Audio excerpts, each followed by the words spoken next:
Փլուզվել է Շիրազի փողոցում գտնվող նախկին Գյումրի ռեստորանի մի մասի առաստաղը, տանիքի փայտերն ու խարխլված պատերի քարերը թափվել են բնակելի հատված։ 88-ից հետո այստեղ բնակիչները մի քանիսն էին, մի մասը բնակարան են ստացել ու լքել տարածքը։ Այժմ 2 անձ է ապրում, գնալու տեղ չունեն։ Երկրաշարժին 3 սենյականոց բնակարան են կորցրել, անօթևանի կարգավիճակ չունեն։ Գյումրի ռեստորանը սեփականատեր ունի, սակայն նորոգման աշխատանքներ չեն արվում տարիներ շարունակ։ Շենքը 4-րդ աստիճանի վթարային է։ Արստաղը փուլ է եկե, պատի քարերն են հաշտեն ընկնում նեշկև։ Պատի քարերն են երկրորդ հարկից թափվում նեշկև։ Իսկ իմ տանս վերևը բացարձակ առաստաղ չկա։ Անձրևը ոնց որ թերսում լինեմ ես։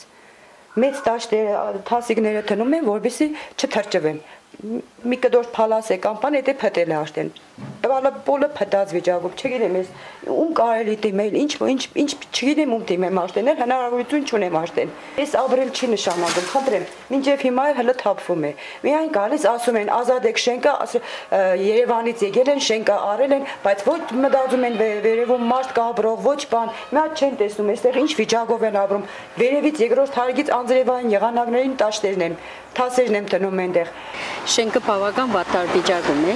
հատվածաբար սկսում է փլվել։ Շենքի մի մասը, մի հարգանի մասը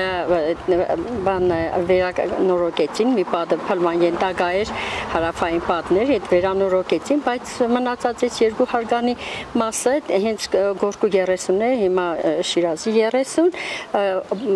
շատ վատ վիճակում է, վերածվել է, կարող եմ ասել, որոշակի խմբերի հավաքատեղի էր դարձել, վերածվել էր զուգարանի, որը մեզ շատ անհանգստացնում են։ Մենք բազմաթիվ անգամ ես դիմել եմ նամակով եւ բանավոր ձևով, որովհետեւ շենքին ինչ որ լուծում տրվեր,